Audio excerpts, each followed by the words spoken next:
नमोस्तु गुरुदेव, नमोस्तु गुरुदेव, नमोस्तु गुरुदेव। बोलिए मुनिवर श्री प्रमाण सागर जी महाराज की जय जय जय। पूज्य गुरुदेव, आपकी अनुमति से मैं शंका समाधान की ओर आगे चल रहा हूँ और प्रथम प्रश्न प्रस्तुत कर रहा हूँ जो ऑनलाइन आए हैं हमारे पास। टीकमगढ़ से श्रीमती शशि निर्मल कुमार जैन, SBI। महाराज जी, भगवान का अभिषेक क्या केवल स्वच्छता की दृष्टि से होता है या और भी कोई अन्य कारण है? कृपया समाधान दें। देखिए, भगवान का अभिषेक भगवान की स्वच्छता के लिए नहीं, अपनी आत्मा को स्वच्छ बनाने के लिए किया जाता है। अभिषेक पूजन के पूर्व की एक प्रारंभिक क्रिया है और ये हमारे कर्मक्षय का हेतु। इस संदर्भ में पहले अनेक बार प्रकाश डाल चुके हैं, इसकी अभी पुनरावृत्ति नहीं करेंगे। पूज्य गुरुदेव, श्री गोपी पंडित गोपी चंद जैन, 1008 शांतिनाथ क्षेत्र बहुरी बना से कह रहे हैं गुरुदेव कि मेरा प्रश्न वर्षा जल संग्रहण से संबंधित है। गुरुदेव, वर्षा जल संग्रहण के लाभों से आपने सभी को पहले ही परिचित कराया है, परंतु अभी भी लोग इस क्षेत्र में बहुत उदासीन हैं। मेरी प्रार्थना है कि कटनी प्रवास के दौरान कटनी जिले के सभी महत्वपूर्ण मंदिरों जैसे ऐसे क्षेत्र बहुरीबंद, बिलहरी, तेवरी, श्रीमनाबाद, कैमोर, पहाड़ी निवास, पिपरौत आदि स्थानों पर वर्षा जल संग्रहण की व्यवस्था बन सके ताकि मंदिरों के अभिषेक और साधु संतों के आहार की व्यवस्था सुव्यवस्थित हो सके। देखिए, इस विषय में मैंने अनेक बार बोलना मेरा काम है, करना आपका काम है। आज कूप जल की बड़ी गंभीर समस्या है। हर जगह कुएं का पानी उपलब्ध नहीं है और उस अनुपलब्धता के कारण कई स्थानों पर लोगों ने बोरिंग के पानी से अभिषेक करना शुरू कर दिया। ये एक अशुद्ध है। अशुद्ध जल से भगवान का अभिषेक करने की जगह मैं तो कहता हर मंदिरों में वर्षा के जल को संग्रहित करने का प्रबंध करना चाहिए ताकि आप भगवान का शुद्ध जल से अभिषेक करें। और उसकी क्षमता इतनी बढ़ा लेनी चाहिए कि कोई व्रत उपवास करने वाले हो, कभी कोई साधु संत आ जाए तो उनको भी शुद्ध जल की उपलब्धता हो सके। बहुत कम खर्चे में ये काम होता है। प्रामाणिक ऐप पर और अन्य वेबसाइट पर इनका पूरा डिटेल दिया हुआ है, आप सबको उससे ले लेना चाहिए। और अभी ये समय है, हालांकि अप्रैल तक बना लेना बहुत अच्छा होता है, पर अभी भी कुछ नहीं बिगड़ा है, आप अभी भी बना सकते हैं। बनाने के उपरांत पहले साल के लिए आपको 1 महीने तक उसमें पानी भर कर रखना चाहिए। उससे सीमेंट वगैरह की जो गंध है, उसकी जो भस है वो निकल जाती है। फिर उसको खाली कर ले, उसे सुखा ले और फिर उसमें अपने प्रयोग का जल भरे। तो अभी तो जून ही है, जून में अगर आप बनाते हैं, जुलाई में उसमें पानी भर के रखते हैं तो अगस्त की बारिश का आप लाभ उठा सकते हैं। ये जो सीमेंट से आप बनाते हैं उसके लिए, अगर आप चद्दर का बनाते हैं या बहुत जगह सिंटेक्स की टंकी को रख रहे हैं, वहाँ कोई दिक्कत नहीं है, ये प्रयोग करना चाहिए। तो गुरुदेव, दिल्ली से सुमित जैन पूछ रहे हैं, गुरुदेव शादी के बाद लड़की का अपने मायके से ज़्यादा मोह रखना और उनसे लगाव और उनके अनुसार चलना क्या एक सफल गृहस्थी जीवन के लिए सही है?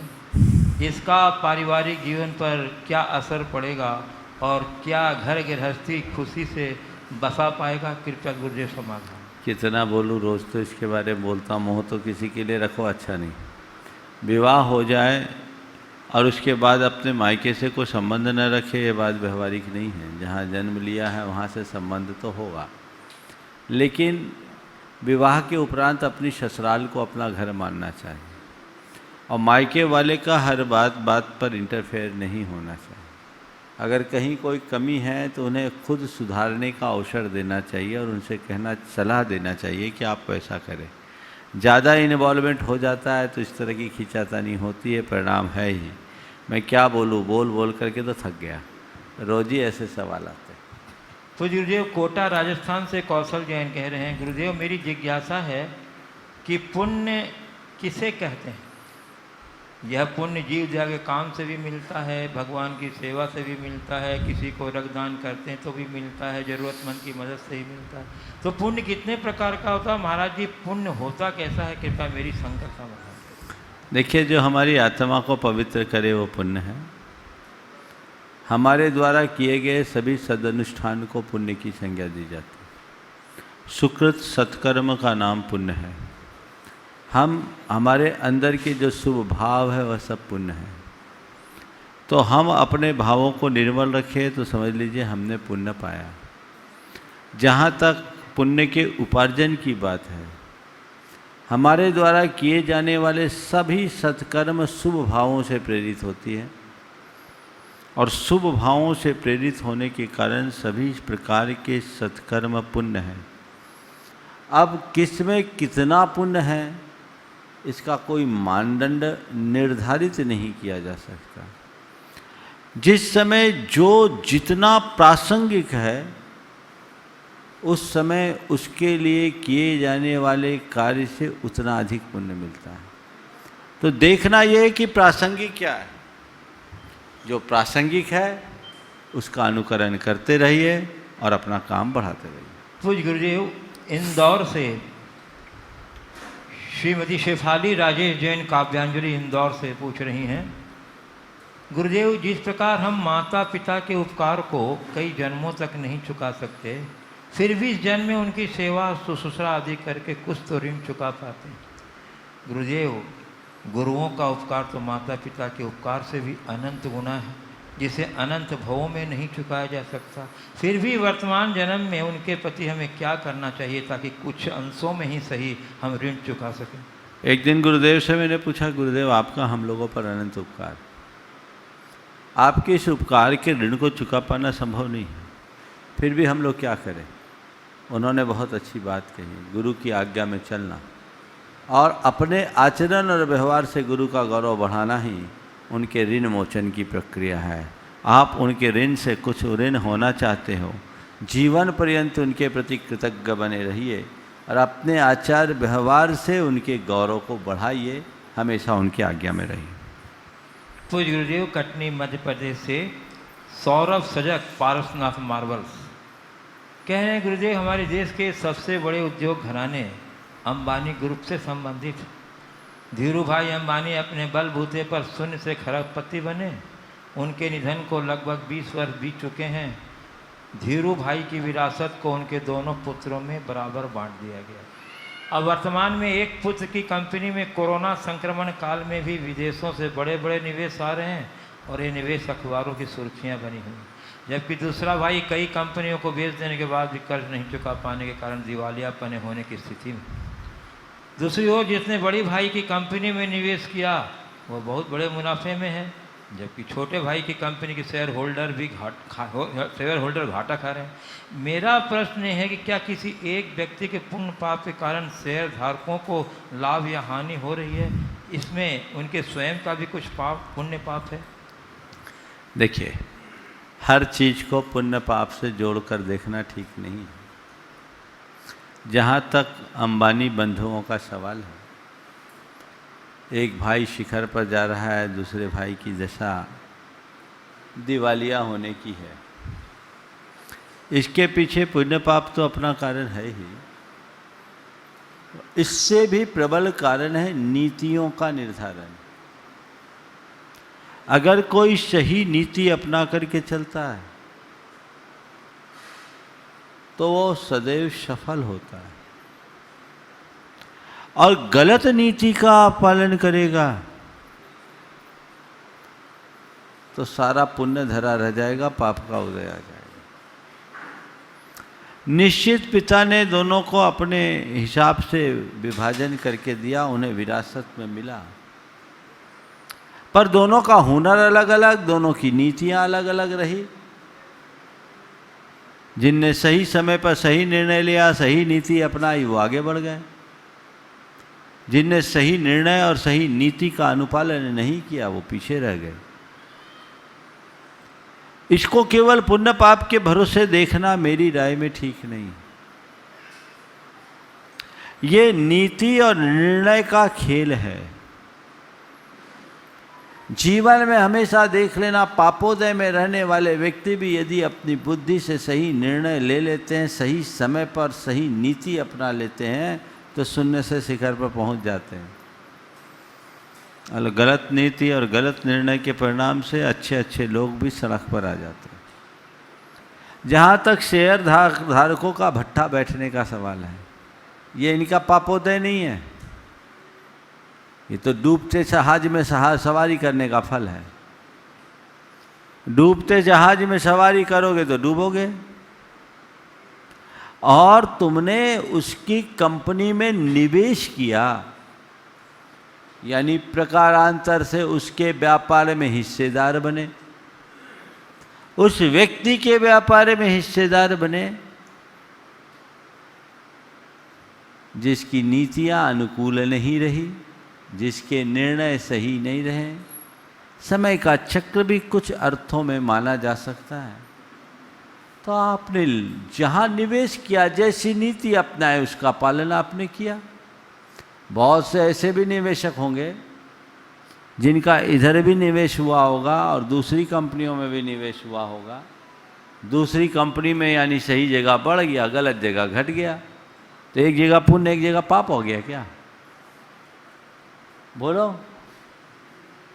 नीतियां बहुत काम करती है,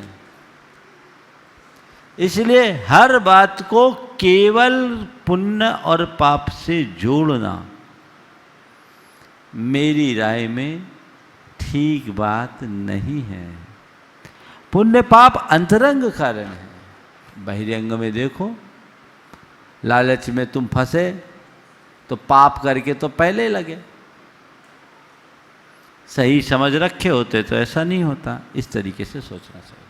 पूज्य गुरुदेव, कटनी मध्य प्रदेश से स्नेह प्रभा राजेंद्र कुमार जैन पूछ रहे हैं गुरुदेव कि मैं चाहती हूँ कि मैं बुराई से दूर रहूँ, पर बुराई से जितना दूर जाती हूँ बुराई मेरे उतनी ही नज़दीक आती है। हम उससे अपने आप को कैसे दूर रखेंगे? देखिए, बुराई से दूर जाने के बाद भी अगर बुराई नज़दीक आती तो घबराइए नहीं, अपने संकल्प को दृढ़ बनाइए, बार बार भावना भाइए, धीरे धीरे बुराइयां जाएगी। सतही तौर पर बुराइयों को छोड़ने से बुराइयों से मुक्ति नहीं होगी। अंतरंग में वैसा संकल्प जगना चाहिए। आप जिस बुराई से बचना चाहते हैं उसके विधेयक वाक्य को जोड़िए। जैसे मान लीजिए आपको बहुत क्रोध आता है, आपने सोचा कि मुझे क्रोध नहीं करना, इतने मात्र से क्रोध से छुटकारा नहीं मिलेगा। अब आपको उसके लिए एक लंबी प्रक्रिया अपनानी पड़ेगी और आपको एक बात बार बार दोहराना चाहिए, मुझे शांत रहना है, मुझे शांत रहना है, मुझे शांत रहना है, मुझे शांत रहना है। ये वाक्य दिन भर दोहराइए। 108 बार तो कम से कम एक बार बैठ के दोहराइए। अपने मोबाइल के रिंगटोन में ये वाक्य डाल दीजिए, मोबाइल के वॉलपेपर में रख लीजिए, गाड़ी के ऊपर उसके डैशबोर्ड पर लिख लीजिए, दरवाजे के ऊपर तख्ती लगा लीजिए, अपने ऑफिस के टेबल में लिख लीजिए, अपने शयन कक्ष के भीतर लिख लीजिए, मुझे शांत रहना है। ये वाक्य आपके अंदर जब अनुगूंजित होने लगेंगे तो ये इसका असर आपके सबकॉन्शियस माइंड पर गहरा पड़ेगा। नतीजा, जब भी अशांति का कारण आएगा अंदर से आवाज आएगी, मुझे शांत रहना है। प्रयास करना पड़ेगा, तब कहीं जाकर आप बुराई से बच पाएंगे। तो जो भी दोष और दुर्बलता है जो संस्कार में बैठे हैं, उनको दूर करने के लिए, उनको जीतने के लिए ये उपक्रम तो आवश्यक है ही। पूज्य गुरुदेव, सागर मध्य प्रदेश से सोना जैन पूछ रही हैं गुरुदेव क्या भावना योग के माध्यम से हम टूटे हुए रिश्ते भी जोड़ सकते हैं? यदि जोड़ सकते हैं तो उसके लिए हमें क्या कमांड देना चाहिए? देखिए, भावना योग से टूटा हुआ मनुष्य जब जुड़ सकता है तो सब चीज़ें जुड़ सकती। टूटा हुआ मन जुड़े तो सब जुड़ जाए। मेरी सबसे मैत्री है, सभी मेरे मित्र है, मेरा मन पवित्र है। भावना योग इतना ही पर्याप्त। मेरी सबसे मैत्री है, सभी मेरे मित्र हैं, मेरा मन पवित्र है। मैं आप लोगों से कहता हूँ, लोग भावना योग कर रहे हैं लेकिन विधि पूर्वक करें। जो विधि पूर्वक कर रहे हैं उनमें बहुत आश्चर्यजनक परिणाम आ रहे हैं। विधि पूर्वक भावना योग कीजिए, अपने मन से कुछ मत कीजिए। जो जिस तरीके से डिजाइन किए गए हैं भावना योग के विभिन्न प्रारूप आपको यूट्यूब आदि पर उपलब्ध है, उसमें से लीजिए और उसी अनुरूप दोहराइए। आपको तभी उसका वांछित परिणाम मिलेगा। तो गुरुदेव, कटनी मध्य प्रदेश से खुशबू जैन कह रहे हैं कि गुरुदेव, समय के साथ हर चीज़ अपडेट होती है, नया वर्जन आता है। उसी प्रकार हम अपने आप का बेस्ट वर्जन कैसे बन सकें? महाराज श्री, हर नए दिन नए अवसर को हम कैसे उपयोग करें? क्या सिर्फ नया सीखने की चाह काफ़ी है? बहुत अच्छी बात है। हम अपने आप को अपडेट कैसे रखें, हर दिन हमारा नया वर्जन कैसे हो, उसके लिए नव संकल्प लेना होगा। आप जब भावना योग करते हैं तो उसमें कुछ ऐसी भावना है कि आज के इस दिन को मैं उत्सव की तरह जीना चाहता हूँ। आज मुझे खुश रहना है, आज मुझे शांत रहना है, आज मुझे नया करना है। ये भाव मन में जगाइए और जो अभी तक करते आ रहे हैं उससे मन में उकताहट हो। बहुत सारे कार्यों को करते करते व्यक्ति ऊब जाता है। एक ही गाड़ी में बैठते बैठते लगता बहुत पुरानी हो गई, बदल दो। एक ही की तरह के कपड़े पहनते पहनते मन ऊब जाता, आप दूसरे कपड़े ले आओ। एक ही प्रकार का भोजन करते करते मन में आता, भोजन बदल लो। तो भैया, एक ही ढंग का जीवन जीते जीते भी तो होना चाहिए। अब जीवन शैली बदल लो, अपना ढर्रा बदलो, परिवर्तन लाओ। अपने जीवन में नया करने का भाव जगाना पड़ेगा और संकल्प से ही उत्कर्ष होता है। तो नौ संकल्प ले, अपने आप को अपडेट करें। रोज सोचे कि आज मैंने अपने जीवन के लिए क्या बेहतर किया। सुबह उठते ही यदि ये विचार और भाव मन में लाते हैं तो इसका परिणाम बहुत अच्छा है। पूज्य गुरुदेव, कटनी मध्य प्रदेश से साक्षी जैन चंदेरिया पूछ रहे हैं गुरुजी कि जैन धर्मानुसार ब्रह्मा विष्णु महेश का क्या स्वरूप है? देखिए, जैन धर्म ब्रह्मा विष्णु महेश को हमारी आत्मा के ही अंदर मानता है। जैन धर्म सृष्टिवाद को मानता नहीं। जैन धर्म के अनुसार सृष्टि अनादि से है और वो अनिधन है, ना इसकी कभी उत्पत्ति हुई ना कभी इसका विनाश होगा। इसलिए किसी सृष्टि के निर्माता ब्रह्मा का या किसी सृष्टि के प्रतिपालक विष्णु का और सृष्टि के संहारक के रूप में किसी महेश की मान्यता जैन धर्म में नहीं है। लेकिन प्रत्येक आत्मा चूँकि स्वयं अपना निर्माता है इसलिए वो उसका ब्रह्मा है। अपना खुद पालक है, अपने उत्थान पतन का जिम्मेदार खुद है, इसलिए वही विष्णु है। और वह स्वयं अपने परिणामों के द्वारा अपना संहार करता है, इसलिए महेश है। तो मैं ही ब्रह्मा हूँ, मैं ही विष्णु हूँ, मैं ही महेश हूँ। मुझसे बाहर कोई ब्रह्मा, कोई विष्णु और महेश की मान्यता नहीं। पूज्य गुरुदेव, बीना मध्य प्रदेश से डॉक्टर अजित कुमार जैन पूछ रहे हैं कि क्रमबद्ध पर्याय क्या है और जैन आगम में इसका कहीं उल्लेख मिलता है? यदि मिलता है तो इसकी क्या अवधारणा? आचार्य महाराज से एक बार एक सज्जन ने पूछा कि महाराज मुझे क्रमबद्ध पर्याय में समझ के बारे में समझना है, मुझे क्रमबद्ध पर्याय के बारे में समझना है। गुरुदेव ने कहा पहले क्रमबद्ध स्वाध्याय करो। ये विषय काफ़ी विस्तार से चर्चा करने की अपेक्षा रखता है, पर मैं अत्यंत संक्षेप में बोलूँगा। जैन आगम में क्रमबद्ध पर्याय नाम का कोई शब्द ही नहीं है। आगम के किसी भी मूल ग्रंथ में कहीं भी क्रमबद्ध पर्याय नामक शब्द नहीं। शब्द आता है क्रम नियमित,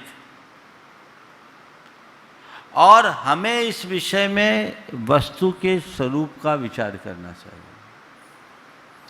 जैन दर्शन में ये कहीं नहीं कहा गया कि जो जब जैसा होना है सो निश्चित है, तू हाथ पर हाथ धर कर बैठा रहा।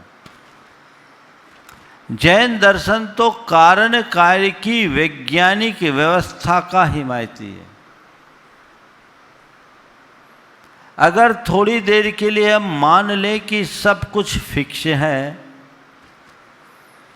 तो आपका पूछना भी फिक्स, मेरा उत्तर देना भी फिक्स, आपका समझने की कोशिश करना और मेरा समझाने का प्रयास करना, ये सब फिक्स। मेरे समझाने पर भी आपका न समझना फिक्स, और आपके न समझने पर भी मेरे समझाने का प्रयास करना फिक्स। कोई किसी के यहाँ चोरी किया है तो वो भी उसके पहले फिक्स था, कोई किसी को लूटा है तो वो भी फिक्स था, किसी ने कोई व्यभिचार किया है तो वह भी पहले से तय था। फिर तो एक ही प्रश्न और एक ही उत्तर, ऐसा क्यों हुआ? क्योंकि ऐसा होना ही था। ये बात कहीं जैन आगम में नहीं लिखी, समझ गए?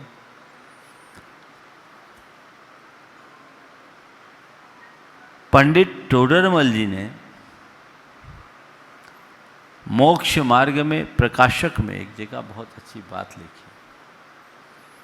वहां किसी ने सवाल किया, हमारी जब होनहार होगी तब होगा? तो उन्होंने जबरदस्त फटकार लगाई, कहा जब तेरा यहू श्रद्धान है तो तू किछु भी कार्यन का उद्यम मत कर। तू खान पान व्यापार आदि में तो उद्यम करे,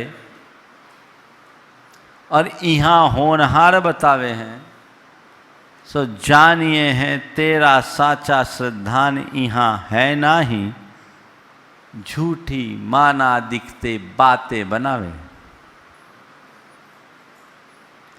जो क्रमबद्ध पर्याय के हिमायती हैं, दुकान में ज्ञाता दृष्टा बन करके बैठते हैं क्या? एक बार अब मजेदार घटना हुई। एक युवक, उसकी माँ एक शिक्षिका थी, पिताजी नहीं थे, पर हमेशा क्रमबद्ध पर्याय का रोना रोती थी। तो क्या हुआ, उसका बेटा उससे बड़ा दुखी रहता था, पर माँ के रंग में रंगी हुई थी, वो तो कुछ सुनने को तैयार नहीं। अब तनख्वाह मिलने के बाद माँ ने पैसा दिया सौदा लाने का, महीने भर का सामान लाने का। बेटा वो पैसा लिया और चलते बना हमारे पास आ गया, अपने घर से 300 किलोमीटर दूर।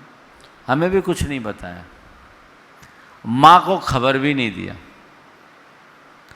5 दिन बीत गए, आके रुका बा भाई, हमने ना पूछा ना उसने बताया। इधर माँ परेशान, बेटा कहाँ गया, बेटा कहाँ गया, बेटा कहाँ गया, बेटा कहाँ गया। अब बेटा का कोई अता पता हो तब तो। ये घटना पुरानी, उस समय मोबाइल नहीं आया था, ये 94 की बात बता रहा हूँ, 93 की। अब बेटा कहाँ गया, कहाँ गया, कहाँ गया। 5 दिन बाद उसकी माँ को कहीं से पता लगा कि ये महाराज के पास है। अब वो उसकी माँ ऐसी सम्यक दृष्टि थी कि मुनियों की छाया से भागती थी, पर अब बेटे से मिलना है तो आना ही पड़ा।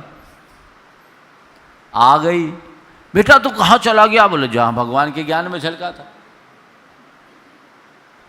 ये क्या बात हो गई, कम से कम खबर तो देना था। माँ यही भगवान के ज्ञान में झलका था, तुझे तो मैंने सामान के लिए भेजा था, तू कहाँ चला गया? सामान का? बोले जो भगवान के ज्ञान में झलका। माँ कुछ बोले जो भगवान के ज्ञान में झलका। वो पस्त हो गई। तब उसने कहा, माँ तेरा ये डायलॉग सुन सुन करके मैं उकता गया था, तो मैंने ये रास्ता बताया। अब रहा सवाल, ये तो बात है, लेकिन आगम के संदर्भ में हमें क्या आ गया? हमारे यहाँ कहा गया कारण क्रमानुक्रम विधायित्वात् कार्य क्रमानुक्रमस्य। कार्य का क्रमानुक्रम कारण के क्रमानुक्रमानुरूप होता है। जैसी कार्य सामग्री मिलती है तदनुरूप कार्य होता है। जैसे अभी आप सब बैठ कर के बड़ी गंभीरता से मेरी बात को सुन रहे हैं। इस समय आपके अंदर अनंत योग्यताएं हैं, पर उन योग्यताओं में वही प्रकट हो रही है जैसा सामने निमित्त मिल रहा है। अभी मेरी बात को आप गंभीरता से सुन रहे हैं।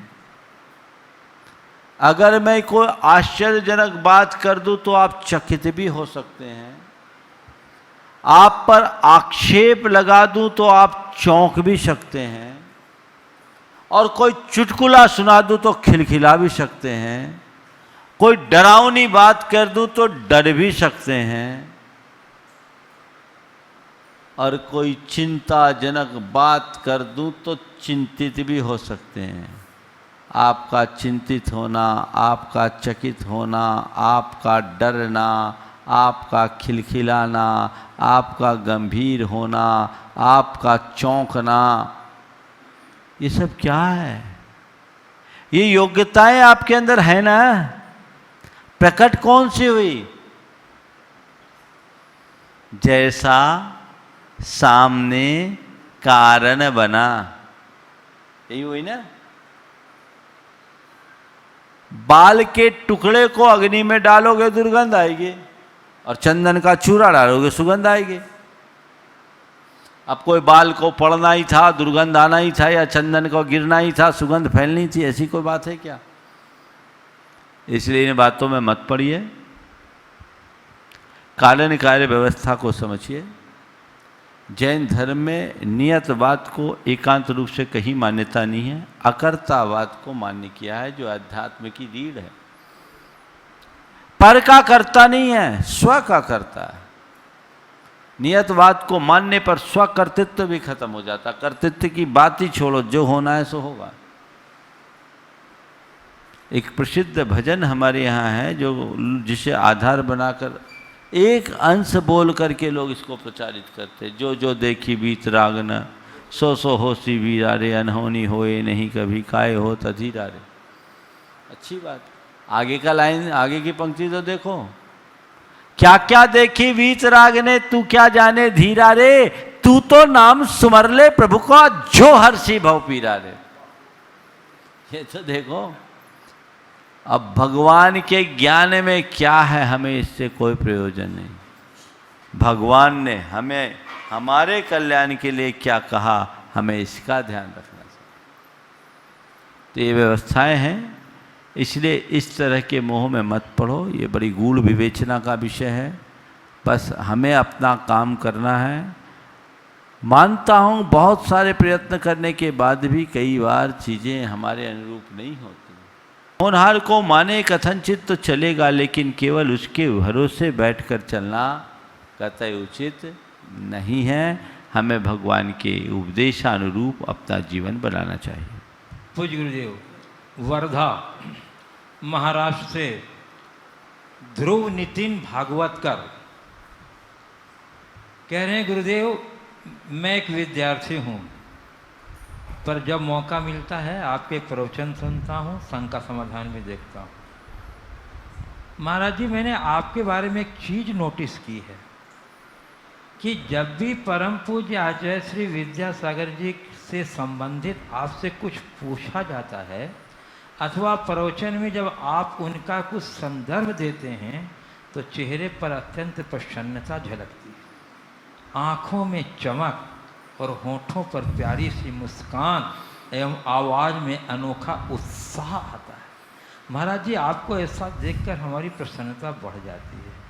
गुरुदेव, मेरा प्रश्न ये है कि इसका कारण एक महान गुरु के प्रति गुणानुराग है, या एक सुयोग्य शिष्य का अपने गुरु के प्रति कर्तव्य और हम भी हमारे परोपकारी गुरुओं के प्रति ऐसी भावना कैसे वृद्धि करें, कृपया समाधान। मुझे नहीं मालूम कि अनुराग है या करता, पर मैं तो ये जानता हूँ जब जब हमारे प्राणों पर स्पंदन होता है ना, तो उसकी प्रतिध्वनि सब जगह फैलती है। वो मेरे प्राणों की तरह मेरे रोम रोम में बसे हैं, और उनका नाम आते ही मेरा मन प्रमुदित होता है, मेरा रोम रोम प्रफुल्लित होता है। तो क्या है, मैं बताऊं, मैं तो ये मानता हूँ मुख से निकलने वाले शब्द भले आपको मेरे दिखते हैं, पर उन सबको संस्कारित करने के लिए तो वही मेरे भीतर बैठे हैं, इसलिए निकलता है और उनका नाम आते ही ये सब कुछ प्रकट हो जाता है। पूज्य गुरुदेव, कोलकाता पश्चिम बंगाल से श्री भागचंद जी विमला देवी छावड़ा कह रहे हैं, गुरुदेव आज की तिथि में मेरे शादी की 54 वर्ष पूर्व हो गए और 55वें वर्ष में प्रवेश कर रहे हैं। मैं आज के इस शुभ दिन पर आपसे आशीर्वाद चाहती हूँ, और आज से मैं 1.25 लाख नमोकार मंत्र के जाप का संकल्प करती हूँ। इसके लिए आपसे आशीर्वाद चाहती हूँ कि मैं जल्दी से पूरा कर सकूँ। और उन्होंने एक अपनी जिज्ञासा भी भेजी है कि गुरुदेव, आज आपने प्रातः प्रवचन में बताया कि नींव के बिना महल का अस्तित्व नहीं, तो धर्म के बिना जीवन में स्थिरता नहीं। गुरुदेव, मेरी जिज्ञासा यह है कि महल बनाने में नींव के लिए एक बार ही अवसर मिलता है, जैसा बन गया आगे उसमें सुधार संभव नहीं। तो गुरुदेव, क्या जीवन के लिए धर्म रूपी नींव का निर्माण किस वक्त होता है, और क्या भविष्य में नींव की कमी बेसी को सुव्यवस्थित करने का अवसर है? देखिए, सबसे पहले तो उनकी धार्मिक भावना के लिए मैं आशीर्वाद देता हूँ। आपने जो सवाल किया है, आशीर्वाद ये देता हूँ कि अब धीरे धीरे मोक्ष मार्ग में आगे बढ़ने की कोशिश करना चाहिए। और जो सवाल आपने किया है कि नींव तो एक ही बार बनता है,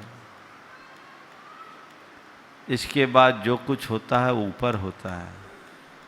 क्या धर्म के क्षेत्र में भी ऐसा ही है कि एक बार नींव बन गई तो बन गई, फिर बाकी कुछ नहीं? हाँ, धर्म की नींव एक ही है, वो श्रद्धा की नींव है। एक बार पनप गई, वो बुनियाद अच्छी होनी चाहिए, तो फिर उसमें तो मंजिल पर मंजिल तानी जा सकती, उसे कोई हिला नहीं सकता। धर्म निष्ठा की नींव को प्रगाढ़ बनाने की आवश्यकता और अपेक्षा है। उसे हमें गंभीरता से देखना चाहिए। जैसे कोई मकान जर्जर हो जाता है तो उसकी मरम्मत भी तभी तक होती है जब तक कि नींव होती है। इसे दूसरे संदर्भ में ले लीजिए, और ज़्यादा व्यवहारिक होगा। जड़ का बीज बोते हैं, वो अंकुरित होता है, ऊपर बढ़ता है, उसके साथ साथ उसकी जड़ें नीचे फैलती। जब तक जड़ें सुरक्षित होती है, पेड़ हरा भरा होता है। और आपको ये ज्ञात होना चाहिए कि जैसे जैसे पेड़ बढ़ता है, उसकी जड़ें भी गहराती जाती है। तो धर्म निष्ठा की जड़ गहरी और मजबूत होनी चाहिए। जीवन का विकास अपने आप होगा, उत्तरोत्तर विकास होगा, और पूरा जीवन वृक्ष हरा भरा बना रहेगा।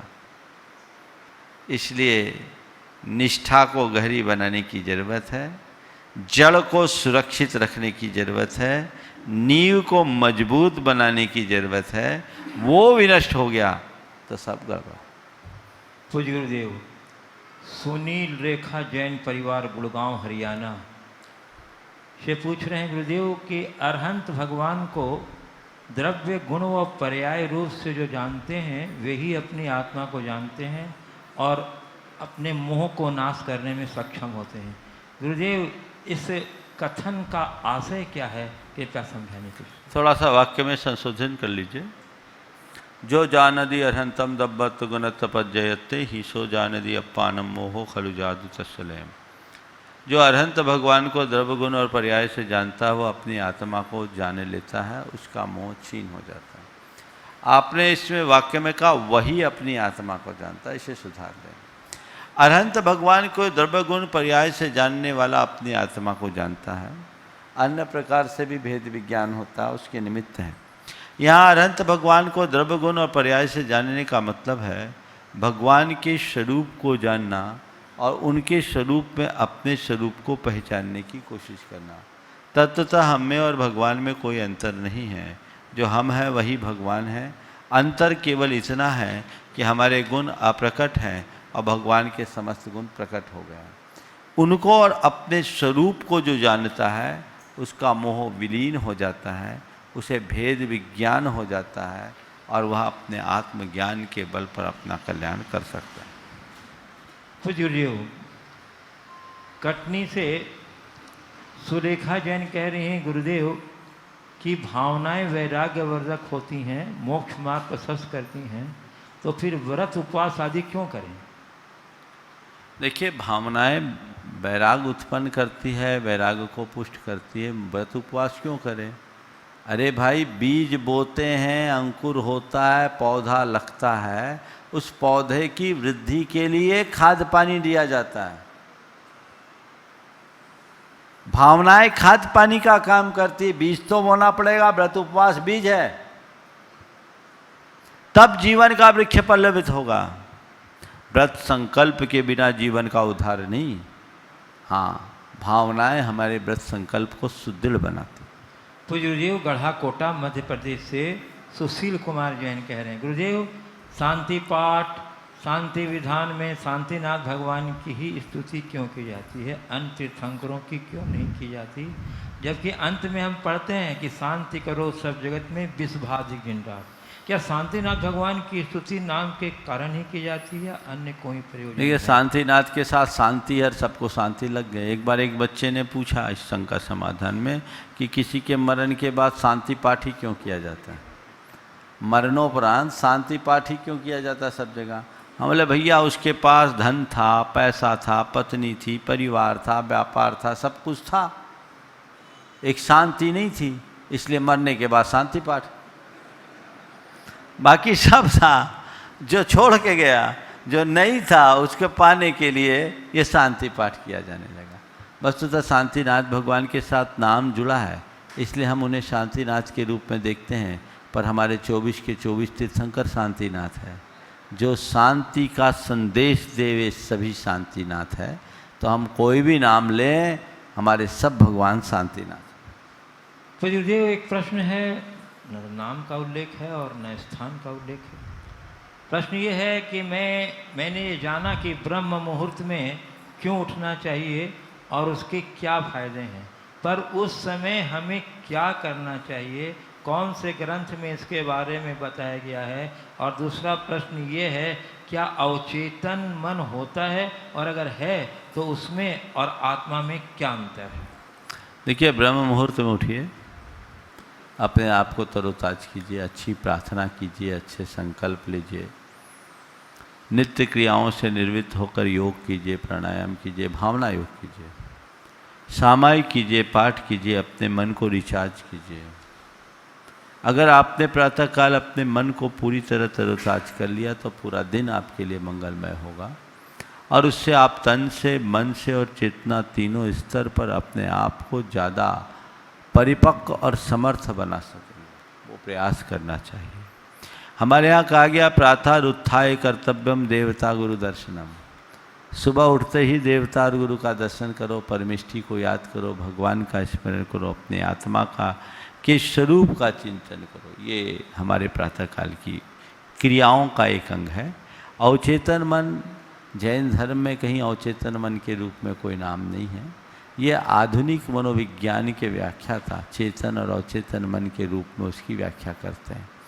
हम अवचेतन मन को अगर जैन धर्म की दृष्टि से समझे और तुलना करें तो ये अवचेतन मन और कुछ नहीं है, हमारे संस्कार हैं जो हमारे कर्मों के पुंज के रूप में होते हैं। हम अपने अंदर के जो उपयोग की परिणति है उसको हम अवचेतन मन के अंतर्गत ले सकते हैं, जो हमारे कर्म के संस्कार जुड़े हैं उनको ले सकते हैं, जो आत्मा की ही एक परिणति है, लेकिन आत्मा का संबंध उससे और गहरा है क्योंकि आत्मा मन से पार है। तो गुरुदेव, कटनी मध्य प्रदेश से विनीता डॉक्टर विनय जैन कह रहे हैं गुरुदेव कि मैंने एक लेख में पढ़ा है प्रवृत्ति ही तनाव का कारण है। गुरुदेव, यह कथन कहाँ तक उचित है, कृपया समझाएं। ये प्रवृत्ति, जो प्रवृत्ति में होता है उसी को तनाव होता है, ये बात तो समझ में आता है, पर प्रवृत्ति मात्र तनाव का कारण है, ये बात थोड़ा सा गले नहीं उतरती। अगर किसी की प्रवृत्ति सहज है तो उसको कोई तनाव नहीं, पर प्रवृत्ति को लेकर के कोई असहज हो रहा है तो उसके अंदर तनाव तो होगा। दरअसल तनाव होता कब है? जब परिस्थितियाँ कुछ होती है और मनस्थिति कुछ होती है, दोनों के मध्य तालमेल नहीं होता, तनाव होता। तो प्रवृत्ति मात्र को तनाव का कारण कहना, पता नहीं आपने किस लेख में पढ़ा और वहाँ किस संदर्भ में कहा, मेरे गले नहीं उतरता। मैं तो ये मानता हूँ कि प्रवृत्तियों में ही तनाव होता है। हाँ, शारीरिक तनाव प्रवृत्ति में होगा, क्योंकि प्रवृत्ति करने का मतलब है शरीर को सक्रिय करना, लेकिन मानसिक तनाव प्रवृत्ति में हो कोई ज़रूरी नहीं, यदि आप परिस्थितियों के साथ तालमेल बनाने के आदी और अभ्यासी हों। शरीर का तनाव हमारे लिए कोई नुकसान नहीं पहुंचाता, मन के तनाव से ही द्वंद्व होता है। तो मानसिक तनाव से मुक्ति के लिए व्यक्ति को सकारात्मक सोच रखने की ज़रूरत है, तत्व ज्ञान लेकर चलने की ज़रूरत है, आत्मविश्वास से भर कर के चलने की ज़रूरत है, कर्म सिद्धांत पर विश्वास रखने की ज़रूरत है, ताकि वो अपने आप को परिस्थितियों के अनुकूल ढाल सके और अपने जीवन को आगे बढ़ा सके। तो गुरुदेव, जयपुर राजस्थान से श्री कमलदीप जैन पूछ रहे हैं गुरुदेव कि लॉ ऑफ अट्रैक्शन के सिद्धांत के अनुसार धक्का मस्त स्तोत्र की क्या उपयोगिता सिद्ध होती है? देखिए, हर जगह लॉ ऑफ अट्रैक्शन नहीं लागू किया जा सकता। भक्तामर स्तोत्र एक अलग स्तोत्र है और वहाँ भगवान का पूर्ण स्तवन और शुद्ध भाव से की गई प्रार्थना का प्रत्यक्ष परिणाम होता है, जो हमने भक्तामर में देखा। गुरुदेव, ग्वालियर मध्य प्रदेश से प्रफुल्ल जैन पूछ रहे हैं गुरुदेव, जब किसी के यहाँ दिवाली पर पुरुष की मृत्यु हो जाती है तो दिवाली पूजन बंद कर देते हैं, तो गुरुदेव ये कहाँ तक उचित है? तो अज्ञान है, ये तो न जाने कितने लोगों की कब कब की मृत्यु हुई है। ये एक लौकिक व्यवहार में हो गया। मेरी राय में कोई भी त्यौहार हो, किसी की मृत्यु हो, तो उस त्यौहार को अच्छे से मनाना चाहिए, उसको भूलना नहीं चाहिए, और ऐसे मौक़ों में तो अपनी धर्म श्रद्धा और वैराग्य को बढ़ाना चाहिए। एक रूढ़ी सी बन गई है और लोग ऐसे त्योहारों को मनाने से इनकार कर देते हैं। धर्म की दृष्टि से कतई उचित नहीं। क्यों बंद कर रहे हैं? बाकी सब काम तो कर रहे हो, जाने वाला चला गया, ये त्यौहार है, त्यौहार को त्यौहार की तरह से मनाना चाहिए। पूज्य गुरुदेव, चंबलेश्वर जी भीलवाड़ा राजस्थान से प्रवीण जैन पूछ रहे हैं गुरुदेव, क्या प्रासान की प्रतिमा को पांडु शिला पर या गंधर कुटी में विराजमान कर अभिषेक और शांति धारा की जा सकती है? अगर ऐसा किया जाता है तो इसमें कोई दोष है क्या? देखिए, चल प्रतिमाओं का विधान है और ऐसी प्रतिमा जिनको उठाने रखने में किसी भी प्रकार का खतरा ना हो, प्रायः धातु की प्रतिमा को ही रखा जाता है। शास्त्र में कहीं ऐसा नहीं लिखा कि धातु की ही प्रतिमा रखो, पर पाषाण की प्रतिमाओं के भग्न होने की संभावनाएं रहती है, इसलिए उनका नित्य अभिषेक नहीं करना चाहिए। कई जगह ऐसे प्रकरण आते हैं, लोगों के द्वारा ऐसे हादसे हो जाते हैं कि वो प्रतिमा भग्न होती है, लोग बहुत दुखी होते हैं। तो उस तरह के दुख से बचने के लिए जहाँ कहीं भी ऐसी प्रतिमाएं हों, हमें उनका प्रयोग नहीं करना चाहिए। अब यदि कदाचित किया हो, छोटी प्रतिमा हो, सावधानी से किया हो, तो उसका निषेध नहीं किया जा सकता। लेकिन ये विवेक आपका है कि आप किस तरीके से किस प्रतिमा का कैसे अभिषेक करें। तो गुरुदेव, गुरुग्राम हरियाणा से शिक्षिका जैन पूछ रहे हैं, गुरुदेव अपनी पूरी कोशिश करने के बाद भी जब कोई अपने पेरेंट्स को खुश नहीं कर पाता है और अंदर से टूटने लगता है, तब यदि वह अपने पेरेंट्स से अलग होने का निर्णय करे तो क्या ये गलत होगा? या यदि वह अपने पेरेंट्स को जवाब देना शुरू कर दे तो क्या वह बदतमीज़ कहलाएगा? कृपया समाधान। मेरा ये कहना है कि सब कुछ अच्छा करके आप उनको खुश करना चाहते हो, तो जवाब देने से आपके पेरेंट्स की खुशी बढ़ेगी क्या? अलग होने से उनकी खुशी बढ़ेगी क्या? इसका मतलब तो ये प्रकट होता है कि आप उनको खुश रखना नहीं चाहते, अपनी खुशी को जीवित रखना चाहते हैं। आप उनसे अलग होने की बात क्यों सोच रहे हैं? आप उनको जवाब देने की बात क्यों सोच रहे हैं? अपने आचरण और व्यवहार से स्वयं को इतना प्रमाणित करो कि सामने वाले की धारणा बदल जाए और वो तुमसे खुश रहे। कायदा ये कहता है कि वो खुश रहे या न रहे, तुम अपने कर्तव्य का पालन करके खुश रहो, सबसे बड़ी उपलब्धि ये है। लेकिन कहीं ना कहीं कमियां हैं, और वैसी स्थिति में ही सामने वाला अलग होने की बात सोचता है या जवाब देने की बात सोचता है। मेरी राय में आज के समय में ऐसी कोई बात होती है तो बैठ करके प्रेम से बात करना चाहिए, टेबल टॉक होना चाहिए और सुलह मूलक रास्ता निकालना चाहिए जिससे सारे काम व्यवस्थित हो जाए।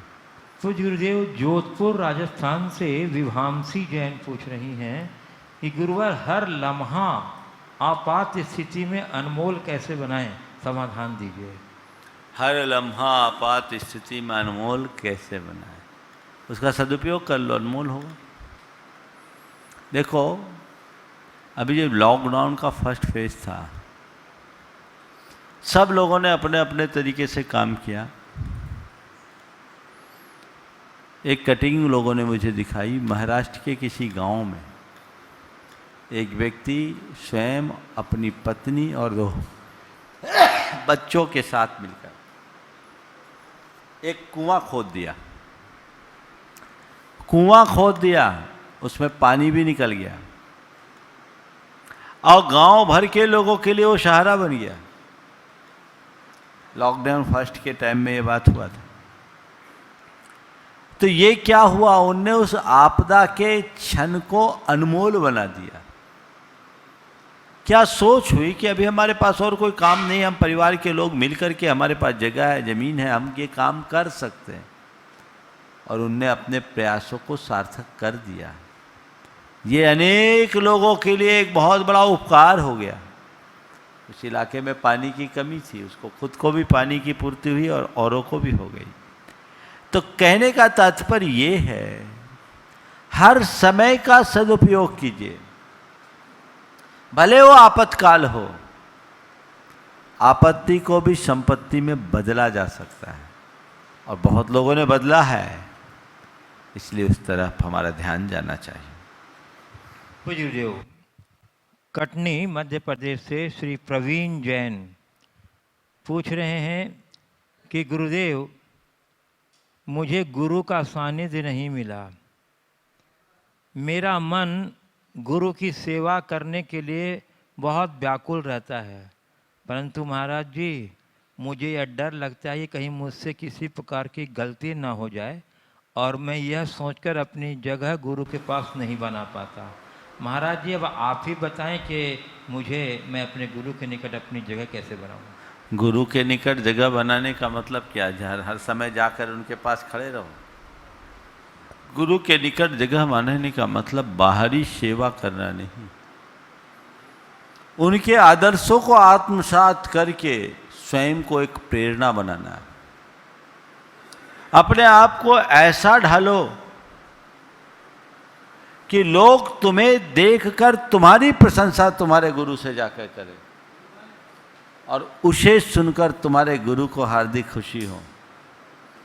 तो जो निकटता पाओगे उसे कोई कभी नहीं तोड़ पाएगा। बाकी ठीक है, सब लोग निकट आना चाहते हैं, पर ध्यान रखना क्षेत्र की निकटता निकटता नहीं होती, भावों की निकटता ही वास्तविक निकटता है। पूज्य गुरुदेव, परौली बागपत उत्तर प्रदेश से दिनेश जैन मास्टर जी कह रहे हैं, महाराज जी मेरी शंका यह है कि प्रायः सभी के घरों में सब्जियां एवं फलों का प्रयोग होता है, जिसमें कभी कभी कीड़े आदि भी निकल आते हैं, तब उसे बाहर डाल देते हैं, जिसे गाय एवं अन्य जीव जंतु खा लेते हैं, तो कीड़े भी उसके साथ मर जाते हैं।